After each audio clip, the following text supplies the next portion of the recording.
You know what? I've got memories, mate. Good memories of the market, fruit market when I used to work years ago in the 60s, in the end of the 60s, and the beginning of like middle of the 60s, 14, 15 years of age, mate. You know what I mean? People ain't got these memories. And I remember when I was a kid going in the market, yeah? And you just go to the stands and the smell, that fruit smell, you know what I mean? Fruit and the vegetables, you go to the veg stands and that vegetable smell, you know, it's unbelievable. It's something you just couldn't imagine, do you know what I mean? It's just out of this world. And smells of just apples, oranges, pears, plums, peaches, grapes. That smell, you know, potatoes, cabbages, cauliflower, lettuces, fucking cucumber. That smell, tomatoes, it's just unbelievable, that smell, you know. And then as a kid, you know, you're walking in there, you want a job, you're looking for work, you're going to see a guy called Alsted. He's not a nice guy, he didn't want to give him no work, he hated me really. But I used to get bits of work, I learned lorries and all this as a kid, 15, 16 years of age. And you got these great big boxes of oranges, three tier high, you know what I mean? You see these these porters in there, they nut and they put them in their hairs and they run up the ladders and they stack them up, yeah? And you're thinking, how do they get them up there, mate? These are £112. £112 boxes of oranges, and they run them up there on their nut, you know? And you want to start working on these stands, you know? And you got the ones with the potatoes, the big growers with the sacks of potatoes, the sacks of £112, you know what I mean?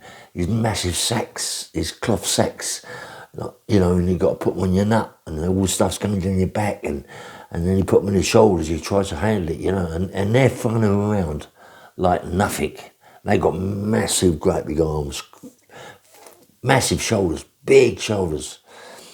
And I used to love, yeah, going to the coffee shop, walking in this coffee shop with a few of my mates, and just like, as you walk in there, you got all them old boys, you know, you got Wilkinsons, the old man Wilkinson, and all the people that he's with, yeah, all the old porters, they got the scarf around their neck and their little flat cap, you know, and you look at them and their faces are all like blue and bluey, sort of bluey, mauvey colour, and I look at their eyes have all been cut, you know, and smashed where they fight, you know, where it's a men's thing, it's what a man does, you know, these men, they fight, you know, and they fight on the cobbles. And you look at them, you know, and they're sitting there, and you look at their hands, I also look at their hands, and their hands are all smashed to pieces, like scars. All their hands are scars, and they're blue and purple, you know, where they've been punching, and they're just smashed to pieces, you know. And you think, these are really, really hard men. These are proper hard men. And they're sitting there, big mugs of tea, sausage rolls, bacon rolls, egg rolls, and they're talking like it's money. It's all they talk about is money and money. Fruit and vegetables, this, that, and the other. Some stuff nicked the other day. If I get hold of the kids, I'm going to kill them. You know, and these greengrocers are all powerful people that got sons, yeah? All got big sons, and some of them have got, I know one of the greengrocers, a very good friend of Colin Cracknell, and Terry Woods, his two sons are proper bad people. They run Twickenham. They're just like ninjas, yeah. They're just bad people, and the Adams is just petrified of them. I'm telling you, one of them like walked up and supposed to have stabbed Terry Adams with a big bayonet in the shoulder. How true that is, I don't know. But these two brothers, they don't muck about, mate. And their dad's a greengrocer's, yeah. Mum's a greengrocer, and these two just proper. And there's a lot a lot of guys in there, like the Wilkinsons. You know, he's got the old man, he's got his boy Jimmy Wilkinson, Wembley bank robber, you know, and can really have it. I mean, Jimmy used to walk around that market, Jimmy Wilkinson, young Jimmy.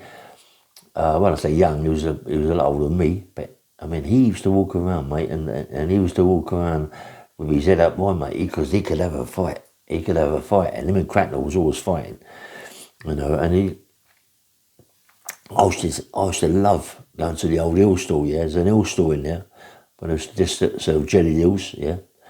And you go there, get your jelly deals, you get your bit of bread, salt and pepper, you know, and all that, and yeah, and you see them eating their things in their hands. I used to just love looking at their hands, yeah, because their hands are hard. You look at their knuckles all smashed and crack the knuckles half out the hands, you know what I mean, where they've been fighting on the cobbles. And the market, you always used to get fights. That's what I used to love. I love it. I thrived on it. I thrived on it to see the fights. I used to rush, just maybe sitting in the coffee shop, and then someone would come rushing in and say, fight, like that, and people would run out the coffee shop, and he runs the dirt track, or block 1, block 2, Story Road, block 1, and there's people out there now, my mates, my age, you know, and who worked in the market or still work in the market, and even today, yeah. The market was a different place. Brentford Market, Covent Garden, Spitalfields, all them sort of boroughs and all them sort of markets were different places. Yeah, they were proper men, proper big powerful men that used to run these things. Now, I think where's it now? It's in Southall somewhere, isn't it? Anyway, you got a market up there. The old Brentford Market's moved there, and it's full of Indians. It's all forklifts and all that now. It's finished. The market's finished. That atmosphere is finished. It's all gone now. You know, it's all gone. You know, but they still got the old. What is it? I think it's what is it? Some sort of sorry, mate. I get all mixed up. They still got the old pier, like. What is it? I don't know what it is. Anyway, forget about that. What it is, but it is. Yeah, it's there. That's a monument. Yeah, a monument from Brentford Market. It's in the old. It's in the new one, but it isn't the same. I've been up there years ago. I went up to look at it, and it's just Indians, mate. Full of Indians, forklifts. They got none of the old stuff they used to have. No one's walking like no one used to walk around like I used to walk around. Brentford Market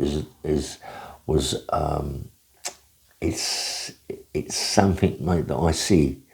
It's something that I was involved with as a kid, 15, 16, as a kid, involved in it, you know what I mean?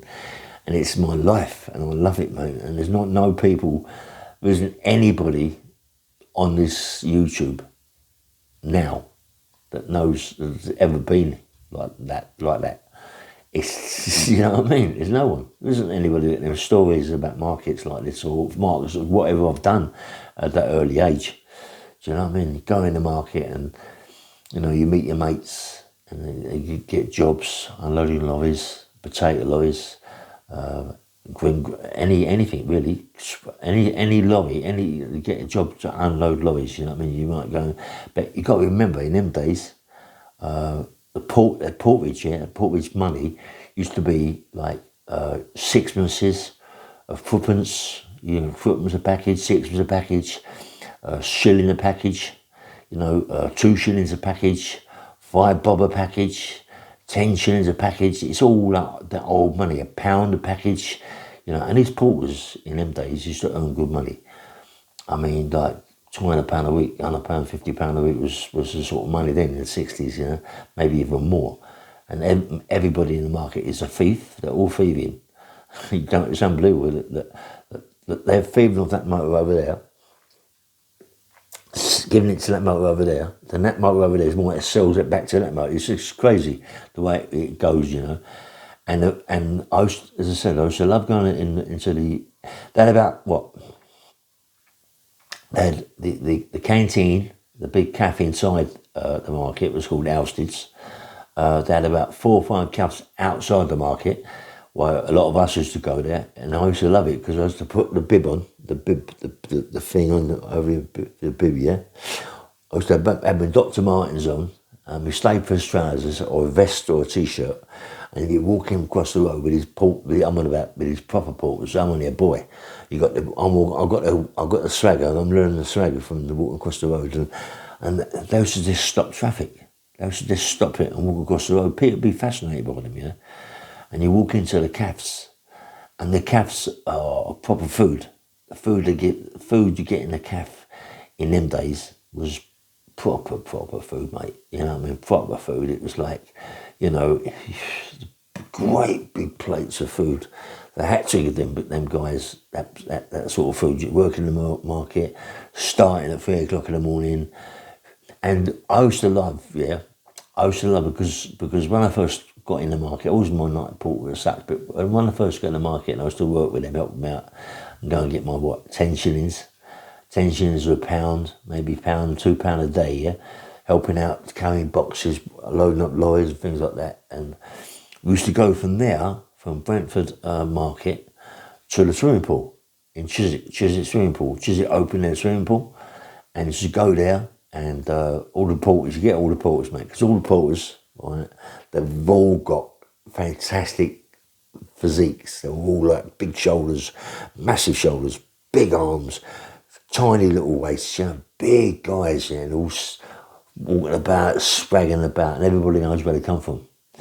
I used to love it in there. I used to love it, and it was something that I just loved, yeah. And then for them to give me a job, you know, as a night porter, they give me a job as a night porter, and so where I was living with my mum, I left there. What time in the morning? Maybe half 12, 12 o'clock, midnight. You know, walk down there, walk to the market, getting out, and that smell. As you walk in the market, I walked to my stand, yeah. When I first got my job, I walked around the market. There's about 1,000, maybe 1,000 stands in there. They've all got stuff parked outside where people chuck it outside. They've got security walking about, making sure people don't nick it, but that's our job, we're nicking it, yeah. So I goes there, and outside my stand, north side, I think north side stand. It's run by Hayes. Hayes is a big company in there. They run north side there. And anyone goes there, and there's all stuff parked outside. There's all loads of stuff that has been put there by lorry drivers who can't wait for the stand boy or the stand man to come and unload the lorries. Just stick it outside. This is how things get nicked. Yeah. So I'll go there, and I'm going for all the slips that I put under the thing, and all of a sudden this guy jumps out of the motor, and I've said it before, jumps out of his motor. This guy walks over to me, all strutty, powerful, mate, powerful face. Do you know what? Really powerful face, and muscular, really muscular. Yeah, I know he's walking over to me, strutting over to me. He said, "What you fucking doing?" I said, "I'm working here, mate. I've got a job, night porter." He went, "What's your name then?" I said, "Ray." He went, "My name's Colin Cracknell." He said, "Let me tell you something. This is my stand. I run this stand, right?"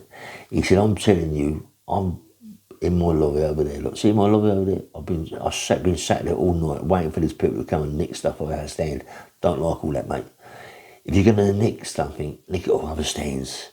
Nick it off other stands, hide it, and I'll buy it in the morning. I'll buy it off you. I'll buy anything you take. I'll give you the keys to a warehouse.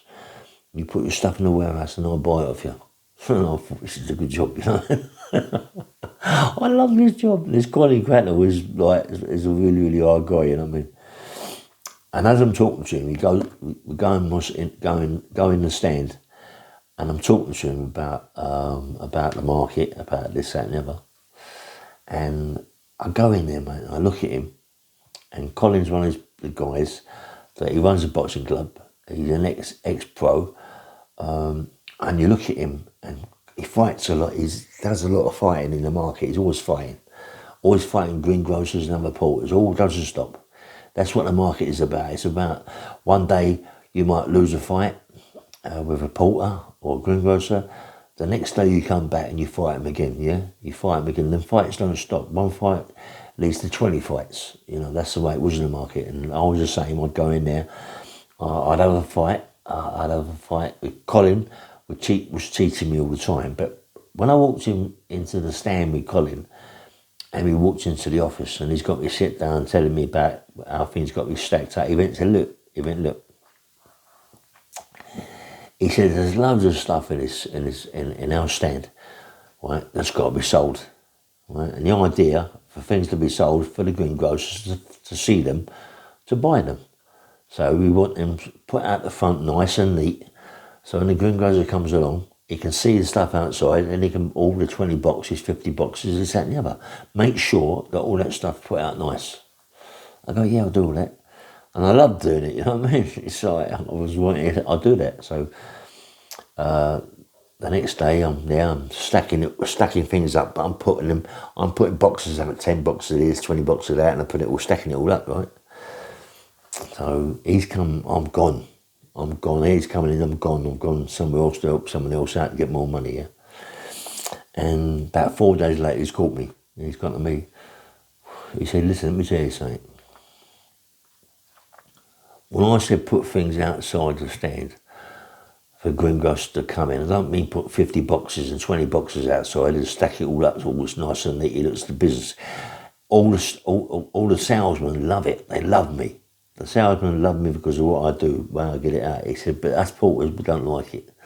Right? You just put a couple of boxes out. That's all we want. We can go and we can get all the other stuff inside, we can bring it out ourselves. We don't want to be finishing the day. We've got to take all this stuff back into the thing, right? So don't do that, right? And so they're telling me, the people that run it, to put it outside. Colin is telling me not to put it outside. So he's the faulter. In a way, he's in charge. They take notice of him, they don't take notice of me, you know what I mean? So I said, all right, I'll do what you got to do. And they come out and say, no, put more stuff out. And I mean, look, I'm not arguing with no one. I don't want to get myself a sack, you know. I don't even want to get a good idea, you know what I mean? So, what do I do? And they said, okay, just put it out and put a little bit out. And I did. And Colin was well pleased with me. And he started to say to me, look, do me a favour. Go around the market at night times. Have a look. Just have a look what you might be able to take. There's no cameras in the market, by the way. There's only security guys in there. There's a Scottish guy in there. He's a right arsehole, but he was hiding. He hides all the time. But we watch him. And I got involved with my mate Johnny Wells and other people in there who was night porters. And I was talking to them about, I said, look, we can all stick together here. We can all find out where Jock is, the security guy is, find out where he's hiding, you know, and we can all be round there mucking about, talking and all that game. And then you know, yeah, but they had no mobile phones or nothing like that, so it was all word of mouth. One used to run over, we've got to go to that stand. And then what we do, we get over to the stand and we load up the barrows, not a lister. Couldn't load up the motor lister because of the noise. So we'd get the barrow, load the barrow up with tomatoes. Mostly we used to love nicking tomatoes because tomatoes are worth a lot of money and every greengrocer wants tomatoes.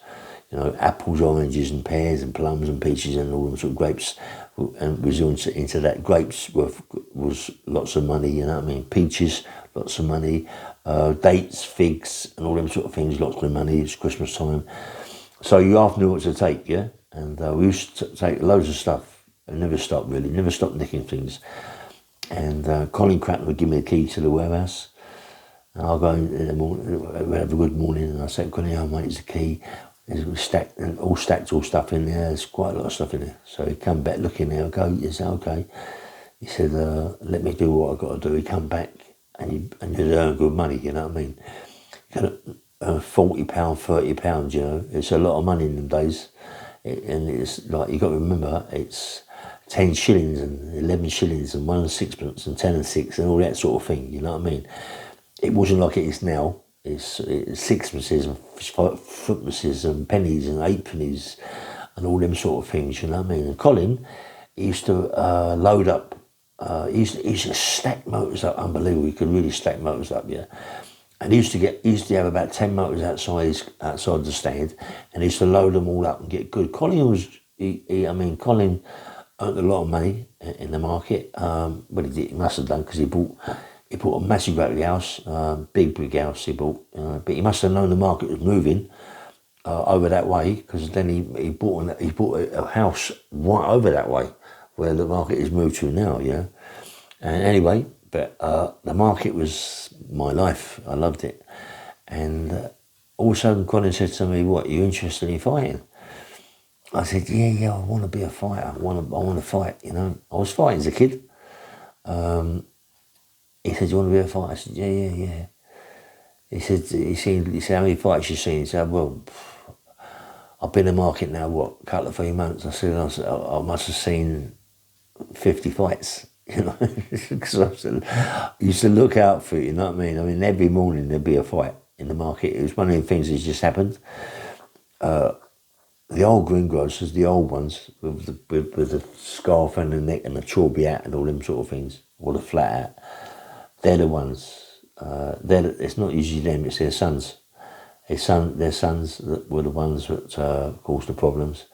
And Colin, I think I've seen Colin have about 12, 13 fights in there. Colin, Mickey Knoll fights, Stephen Knoll fights, Johnny Lawrence, Johnny Johnny Wells, Ray Wells, Philip Collins, Bobby Collins, Wacker Collins, and do you know what? And you see all them fights. And someone gave me a comment the other day about the market and about the Wellses, yeah. And I think there's about 9 of them, 9 to 10 brothers, you know, and I missed out so many of them. But there was, I mean, all the Wellses brothers, they was all a family not to mess with.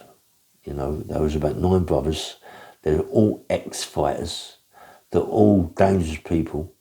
I think Alfie Wells was the nutcase out of the family. He could really, I mean, he was really dangerous with guns, knives, axes, you know, but all the others were into this, yeah. All the others like Billy. I mean, I don't know if you've ever been to Brentford or Kew Bridge. When you go on towards Brentford itself, you might look on the right hand side and see an army place that sells nothing but army stuff like jackets and them. That's Billy Wells. Bill Wells, he owns that, yeah. Billy Wells. And not only does he own that, but as you go over Kew Bridge to the left, before you go over Kew Bridge, there's all these shops and flats. He owns that too. He owns so much of Brentford. I mean, he bought it when it was next to nothing. He was the shrewd one out of the family. He was right into buying properties. He's got lands everywhere. He died, rest in peace, Bill. He died, left everything to his son and his. But this is what the story is. Above where it is in Brentford, above all the army stuff in the house above, his mother used to live, and Bill used to plot things up. When Bill died, this is what I've been told. When Bill died, and they was renovating the place out because it's such in a bad way. They're renovating the gaff out. They're pulling up floorboards and all this. Now they found gold bars. They found about 5 gold bars. I'm on about proper big gold bars. And Bill must have bought them. Obviously, he bought them or he nicked them. But there was loads of gold bars in there. You know, all gold bars, jewellery, loads of jewellery. They've just found so much stuff in there. The gaff's a gold mine. It's an absolute gold mine, which they found, you know. And when I heard about it, someone told me, I went, oh my God, it's getting there. But it was too late. It was all found, you know. But they tried to buy that off him because they're doing all the conversion work and they're doing all the flats. And I think they bought a lot of property off Bill down that road by the church. They converted the church into flats. I think lots of that down there used to own to Bill. He's just multi-millionaire. He died a multi-millionaire. His boy and all that are multi-millionaires. They got to be, yeah. The family, all the brothers, most of them works in the food market. And when you see them, the brothers, right, it was like they just didn't care. They all big ex-professional fighters. They didn't care about anybody. They didn't care about Colin Cracknell. They didn't care about Ginger Carlisle. They didn't care about Martin Worsfold. They didn't care about Derek Pearce. They didn't care about the others, Johnny Wills and Way Wills and the Collins. They didn't care about them. They was who they were. They just looked at people and just laughed. Just looked at them and thought, you know what I mean? These people, these 9 brothers or 8 brothers or 7 brothers who were having in the market, they run it. They wouldn't even run the market, but no one give them grief. No one give them grief, because if you give them grief, mate, you're in a lot of trouble. It's going to kick off with all the brothers. It'd be really good kick off. But I mean, there were people in that market, potato people, shoulders like you never believed. They're absolutely muscular as any, massive shoulders, because all day long they're throwing potatoes around, big bags of potatoes. And my mate Martin Worsfold, my cardio fan, I love him, man, Martin. He didn't care for no one. Me and him fell out. I love him to death, really. But we fell out. But Martin was powerful, mate. Was powerful man. He used to have his shirts, used to roll his check shirts up here, up to his sleeves. And he had massive arms and massive triceps. So when he was on the lister, his triceps used to stick right out, yeah? And he used to pick up bag potatoes like there's nothing. I was very gifted to be strong. I'm one of the people that are just strong, you know what I mean? And I used to, only 56 sack of potato, 56 pound of potatoes, 56 bags of the sacks here. I used to press them about 30 times. Seriously. I used to press them. I started off doing 5s and then 6s and got to about 30. Each arm not pressing, but bags of potatoes. I was phenomenally strong.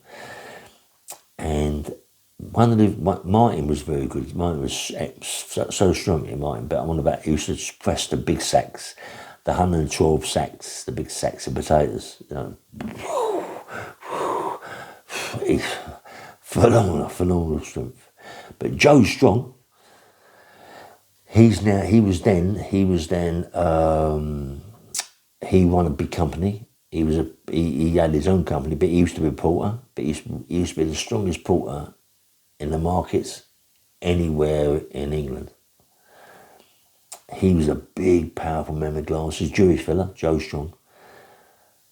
Deep voice, but always smoking cigars. He used to pick a barrow up. I'm on about a barrow. I'm on about a proper barrow you might see outside shops now. Big barrows where they put maybe flowers in it, you know, with big wheels. You used to get up with the handles like that, straight out of it, and pick it up. And pick it up by the handles. Listen, it's virtually, you can't do it. It's like, because it was a challenge, isn't it? It's a challenge. And I used to do it. Look at me, I used to do it. I couldn't do it. I used to try and do it every day. I was one of them kids that for anything for strength, I would try it. I would go for it. And Martin. And what we used to do is get the barrow and tip it up. Hold one down and tip the other up the leg. And that's fucking unbelievable. That's so strong to do that even. But to get hold of both the handles of the barrow and pick it up like that. Listen, these strong men couldn't do that. I swear. These strong men couldn't do that. And Joe Strong was the man, right? Was the man that taught me to do a sledgehammer, hold a sledgehammer. But I used to, it's taken a bit of time to get back into it, but I used to pick the sledgehammer up from the floor, right? Hold the end of the end, pick it up, straight arms, over, and touch my nose with the end of the sledgehammer, put it back and put it back down on the floor. I can't do that now. I've got it up in the air to do it, yeah. But we used to do the big hammer, a 14-pound hammer. Now it's hard to do the £7 or the £12, but these big £14 ones, picking it up like that. And Joe Strong, he was the one that taught me how to do that. Yeah, he taught me how to do it, and I used to do it but I was big. I was really muscular as a young kid in the market. I used to do silly sit-ups with bags of potatoes above my neck and big things of oranges, press them and all that. But it was like, it's a proper, it was, but when we used to thieve, yeah, I mean, when we used to go to work as kids, yeah, we're in the market with kids, 16, 17 years of age. It's like it's like Once Upon a Time in America. You see Once Upon a Time in America? It's like that, yeah. Loads of us used to get the lorries come in, the big lorries from Spain and Italy, all them sort of places come in with full up with pears, peaches, all sorts of things, tomatoes, flowers, and they park up at the very, very end down the dirt track, yeah? They park up down there, and when the porters get here in the morning, the lorries, they go to the lorry, and the driver stand back and they start unloading it for the porters to take it to the stands. It's because they're too big to drive to the stands. They had to do it by barrow, take it all on the listers, and one of them motor lister, take it all on and take it to the stands and unload it, yeah? So what we used to do, right, the lorry drivers would be asleep, but you had to be careful because a lot of them have got alarms on them, yeah? So as you go to open the door, screaming like I couldn't, but a lot of them haven't. So you've got to try and get the ones that haven't. So now and again you do the ones that scream, you've got to leave it, yeah? It might even wake him up, but you don't want a noise like that because you've got the security walking about anyway. But when you used to get the ones that didn't scream, and there'd be about, 7 of us, it's like Once Upon a Time in America, it was mad. You can imagine, maybe I'd jump up in the lorry, start handing peaches down and the plums down and things like that, even the flowers. I mean, and take it to the hiding place and put it in there. And Colin would come in the morning and say, "Colin, we've had a right load up last night." You know what I mean? And he'd go, "Yeah, you've had a right early." But it'd be murders. They'd be running around looking for these people. But my old mum, right? My old mum loved flowers. She loved the flower, my old mum. So what I used to do when there was the lorries in there that had the flowers, big boxes of roses and tulips and all them sort of things, yeah, in these big refrigerated motors. I used to get a massive box of roses, massive box, put it in the stand, with other flowers and all that and things like that, put it in the stand. And in the morning, say, Colin, we got this, and Colin come over and said, "Look," I said, "What are the roses for?" I said, "They're for my mum." He said, "How are you going to get it out?" You know what I mean? I said, "Yeah, I'll be all right." And Colin got it out for me, yeah? Mate, I used to take, makes you, it's a bit sad, you know what I mean? I used to take it to my own mum and put it in the front room and open it up. The smell was just unbelievable, that smell of roses, yeah? I think it's about maybe, I don't know, 50 roses in it, maybe even more than that, red roses. And I opened it, my mum used to come in with the old tears in the eyes, you know what I mean? Oh, and it used to get a thing called a bushel of stuff, and I used to always get my mum whatever she wanted. Big sacks. Good thing about the market, mate, no matter what, my mum, every weekend, used to get the bushel of whatever she wanted, big sack. I used to get a big sack, right, of whatever she wanted, apples, pears, plums, peaches, anything she wanted, fruit, vegetables, anything she wanted. I used to come back with that. And I'd put it in my mum's, and you know what I mean, for my old mum, mate, for our dinners and all that over the week. And I used to get loads of fruit, so much fruit, she used to give it away to all the people down the road. Do you know what I mean? Yeah, the market was the greatest place I can ever tell you about, and I'm just happy to be able to tell you about it, you know. And there's no one, let's just say Norman maybe Norman knows about the market more, maybe as much as me, I don't know, but there's no one that I know on these YouTubes that ever can talk about markets like me. I can never talk about it's just a different life. It's just a different life, and the life I liked, yeah. The life I liked is when I see these like these greengrocers have a fight. I just love it, you know. And I was telling you earlier on, yeah, about Johnny Frankham, Leslie Stevens, all the travellers used to come every Christmas. My job was one of the boys used to come across with the barrows, load the barrow up, maybe get 50 trees on the barrow, boom, you know, and then sort of like, you've got to be careful because it'd take off, but you just have it nice so it's balanced, and you'd be taking it round to all the greengrocers, unloading it on their lorries, you know, and they get good money. And the Christmas time, it's good money then, you know, it was fantastic money. But I used to love it. It was this traditional, yeah, that you got porters in the market like Colin Cracknell, like Martin Morrisfold, like David Pearce, all them greengrocers in there could have a fight. All the porters could have a fight, and the greengrocers could have a fight.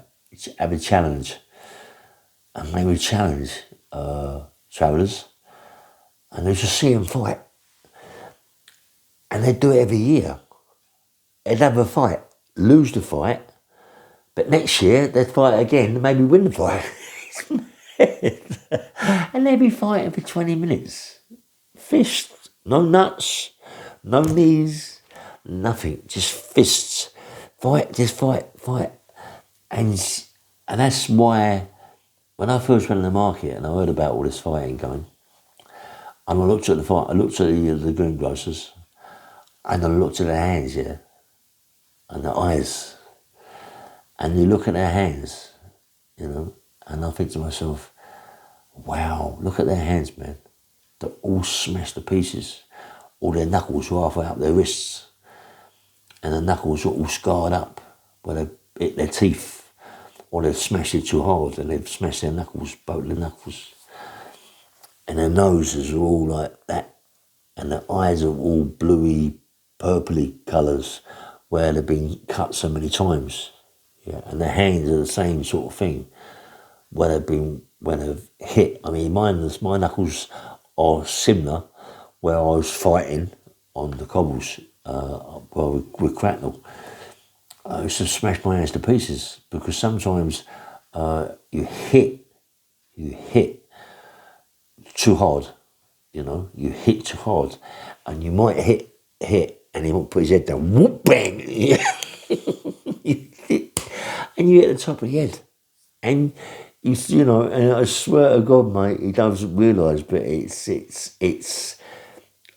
deterrent, mate. It's a deterrent that when you put your head down, yeah, whack, your hand, your fucking hand, and it's like the other day, right? My mate Terry Haley, he's put up 2 big bags, and they're 2 big heavy bags, and wow, man, when I hit one of the bags, bare fists, I thought, oh, fucking hell, it brings back memories. Do you know what I mean? You've got to bandage up. You know, and to think, when these fighters in them days, they never bandaged up. 1 minute, let's put bandage on. They used to fight bare fists. And when I used to see them fighting, do you know what? There's more blood come out of their hands than come out of their face and their lips and all that. They used to smash their hands to pieces. The hands would be more smashed to pieces than anything. Where they maybe hit the cheekbone or something on top of the head and smashed their wrists. I mean, all these greengrocers, all them old-fashioned greengrocers, mate, they had wrists like that. They had wrists like that. Massive wrists, great big fingers, massive fingers, you know what I mean? Wilkinson's old man, I think it's called Joker Wilkinson, I can forget now, but the old man, mate, wow, fucking hell, he had a neck. And Chicky Summers, always dancing about, Chorby hat, old chick, on about dancing, and Chick Summers, yeah, people know what I'm talking about, Chick Summers. This geezer could have it. 5'8", 5'9", could have it. He would fight anybody in the market. Chorby dancing about, laughing, singing, could really, really sing. But couldn't he fight? He could fight, mate. I used to love it. I used to love watching him when him and Cracknell used to shape up together, you know what I mean? And your new Chick, yeah, Chick Summers, he was old school, mate. All them Puddleses and all the Summerses, listen, they could have it. The Puddleses, the Summerses, the Wilkinsons, all them old boys, mate, could have it. And I loved it. I loved that fruit market. I loved that atmosphere. I loved the atmosphere that when you walked into the shops, into the cafe, Elsted's, you walk into there, and you look around and you think, fucking hell. This is history, mate. This is history. These are all sitting there with scarves around their neck and the trawby hats and the flat caps. And these are history. These are fellas that have lived their life. These are ones that lived their life. And you wished that you lived that life the way they had. But then when I lived that life, that people out there could never have lived. I loved that life, man. I loved it.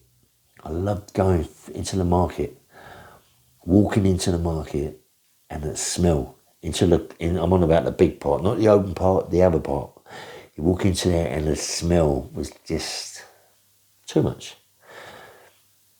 And the greengrocers, all right, well, morning, mate. How you going? All right? It's just like you're one of the family, do you know? And you're 16, 15, 16. You're like one of the family, you know? And you're the fighter, and you're a fighter, you know? And when this guy called Picky Parker, I've told you about it before. When this guy called Peter Parker, he had piggery. I used to work at this pig farm with him. He had these pigs. He had a sow in there. No, he had a boar in there. Fucking hell, mate. This boar got hold of it. It was just eaten to death. It was massive. I introduced him to my sister. My sister, Donna, beautiful, yeah. He got my sister pregnant. And being an arsehole, he was, thinking that my sister was just going to shrug it off and an abortion. Not respecting who I was as a young kid who was fighting all the time, took the piss. I told my sister, do what you got to do, I ain't going to give you any help. Really. She told me, so me being who I was, a young kid, in the market fighting, didn't care for anybody, wasn't afraid of no one. I went, yeah, okay, fair enough. You want to say it to my sister? Let me go and have a talk to her. I went to his firm, and he worked for a big, doing oranges, apples, pears, them sort of things. Massive up with fruit firm. Biggish guy, flash, blonde, good looking. Thought he was it. Piggy Parker, we used to call him because of the pigs. I walked in there. I never said a word. Walked in there, mate. I smashed him to pieces. I hit him with everything I could hit him with, yeah. Honest. I was picking up boxes of apples and oranges and smashing him across the head. I was picking him up like a rag doll and smashing him to pieces with my fist. I smashed my hands to pieces where I was hitting him so hard. I smashed him so bad that his face looked like a squash tomato. I kicked his genitals till they was blue. I kicked his ribs until I heard no more cracks. I just bashed him up so bad. I thought that I was going to be done for attempted murder. I'd just gone over the top. Everybody was trying to pull me off of him. I hit him with everything it was in that stand. I hit him with the lister, the starter handle. I smashed him so bad. I never give him a chance. I never give him a chance to do anything. I never give him a chance to try and come back at me, yeah. I just made sure that I hurt him so bad. So bad. And eventually, when the greengrocers and the people that run the stand, the salesman, grabbed me off of him, you'd think that I'd been working in the butchers, because my whole body, my whole stuff that I'd on was full of blood. If anybody comes close to death, he come close to death. That was the first time in that market that people would see me as a young kid, the other side of me, what I was like and what I was going to become. I swear, man, once it becomes family, anything to do with one's family, especially my family, anybody hurts my family, and then they're in serious shit. Serious shit. You could never imagine how much shit he was in. I walked out of that stand with all the greengrocers and all the stand people and all the porters that had come in to see it all screaming and shouting, not from him, from other people in there.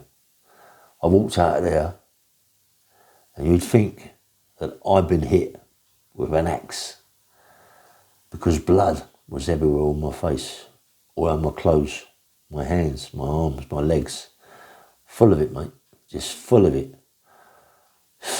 And it's that day I'll never forget. Ambulance come, he didn't say a word, mate. He never gassed me up. I wasn't gassed up by anybody in the market. From that day on, you know, I got a lot of respect. I got a lot of respect. I was a kid, 16, 17. Right? But I was starting. That was the start of me. That was the start of me becoming who I become.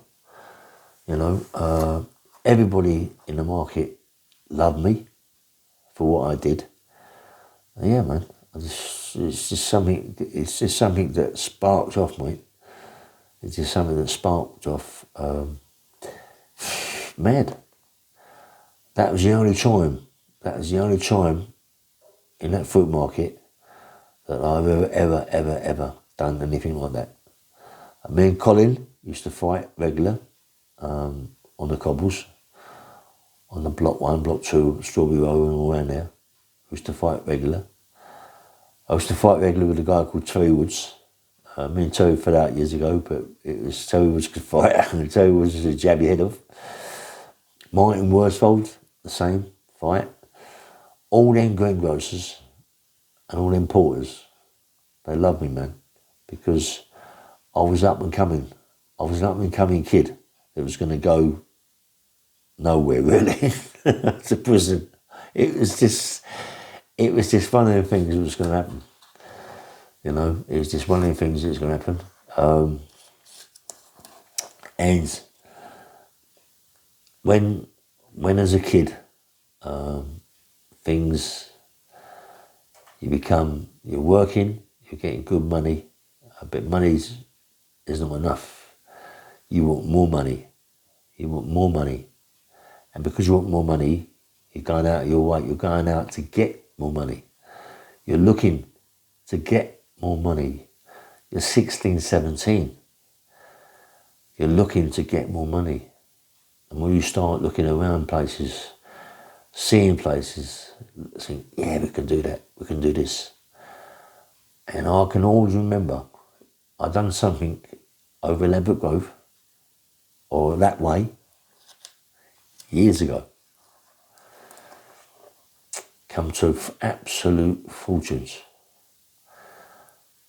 To get into somewhere and get things that are worth absolute fortunes. To smash a wall down. To get in and take things out of their absolute fortunes and load up a motor with all these things that are worth so much money, and then get knocked for it.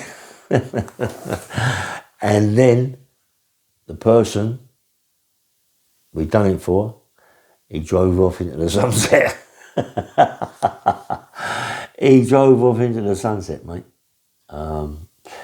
This thing, there was things in there that we took out of there. I remember taking 2 things out of that shop that must have come to, I don't know, what, 100 grand, 200 grand each, honestly. And loaded up this motor with loads of things. And no alarms, nothing. We went for the wall at the side. No one above, just went for the wall and took everything out of that shop. There was silver. We took so much silver at that place, it was unbelievable. But the other things we took out were for absolute minted. And we got knocked for the whole lot. Just everything we got knocked for it. We didn't get a penny, you know. And since after that time, I went never again. That one never happened again, mate. Never happened again. And then one Christmas, didn't have a lot of money. And I thought to myself, we've got to find something, because I'm in the market. I haven't got a lot of money. I've got money, but not money that I want for Christmas. I want to take my woman away. I want to make sure spoil her. I want to spoil my mum, everybody. I've got money, but not that much money. So one day, I won't say it today, it'd be another time. I found something, and I've done what I've done, and I got quite a bit of money out of it. I'll tell you about it another day. And it was easy to do for me, easy. But I liked the market when we as kids, all of us, could walk over Kew Bridge,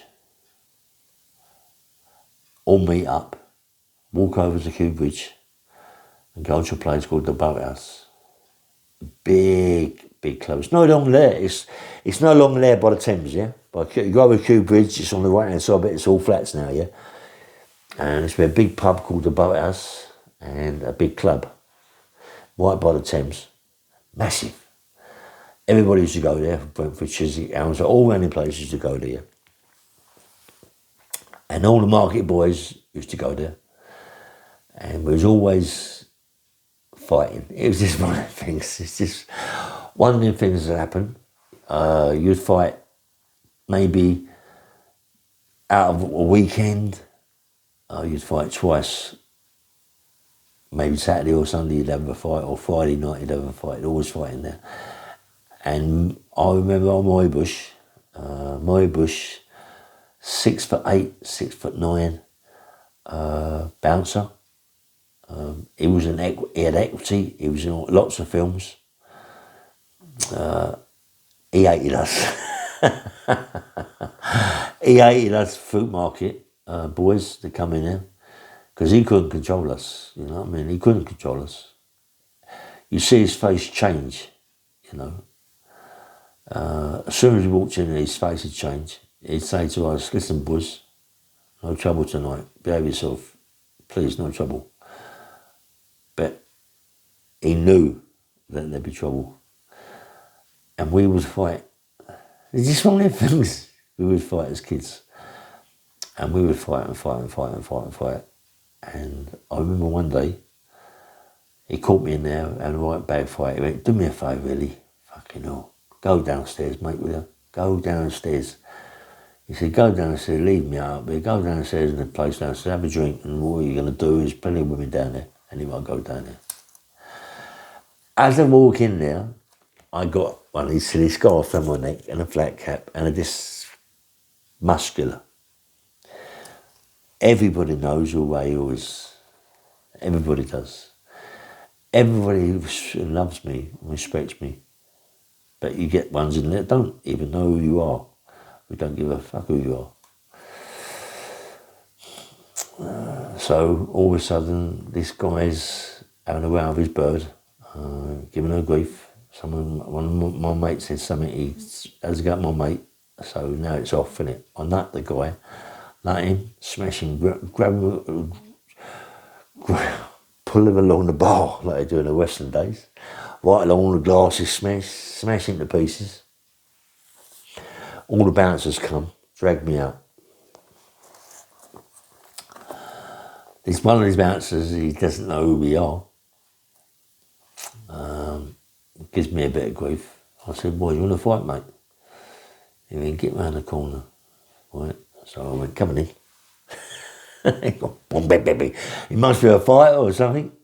He smashes me all around the gaff. He's really smashed me up. I kicked him right up the groin, put him on his knee, and then smashed him to pieces myself, battered him. Went there, we left. This is a time a mate of mine, Leslie McIntyre, black guy, we're going over Kew Bridge. There's some guys coming from another place, look like they're going to the boathouse or whatever they're doing, causing problems, screaming and shouting, one of our us, only few of us. So we're going to fight, we're going to fight. They throw Leslie over the top. They throw Leslie over the top of the bridge into the Thames.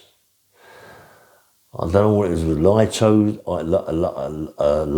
high tide, or whatever it was, yeah. But he went, mate. I don't know where he went. I thought he was dead. We're fighting. We've got to the other side, and I'm looking everywhere for him. All of a sudden, there he is, climbing up this ladder. A black guy climbing up this ladder. He swam from that side of the Thames. Mostly underwater. I don't know who done it, because the tide, whatever it was out or in, it was the whip, well, it was current under there, whip current, what they call it, I don't know. He's gone, mate. But he must be a strong swimmer. And he's walking up, he's climbing up up the stairs. I can't believe it, mate. And it's like, whoever it was on his side. You know what I mean? God was on his side and saved his life, man.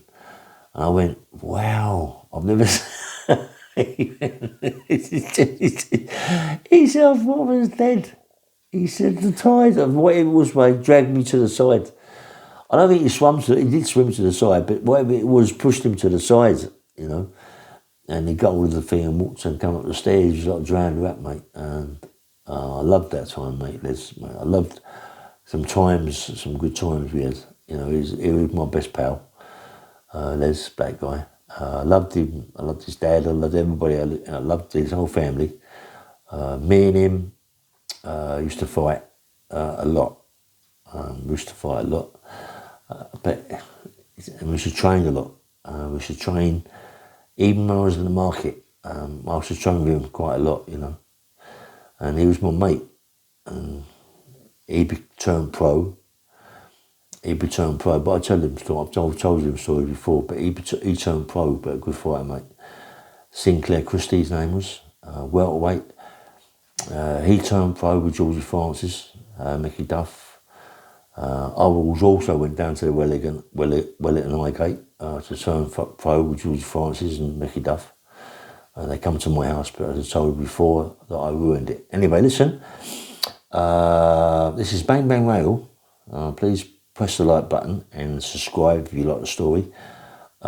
Just thought I'd tell a little story today about the market and bits and pieces. I hope you like it. And I'm pleased that I'm alive to be able to tell you this, because there's no one out there who's done it, mate. There's no one else has stories about me about the fruit market. There's more stories about the fruit market than ever. Things that we've done in that market, mate, is just unbelievable. I love it as a kid.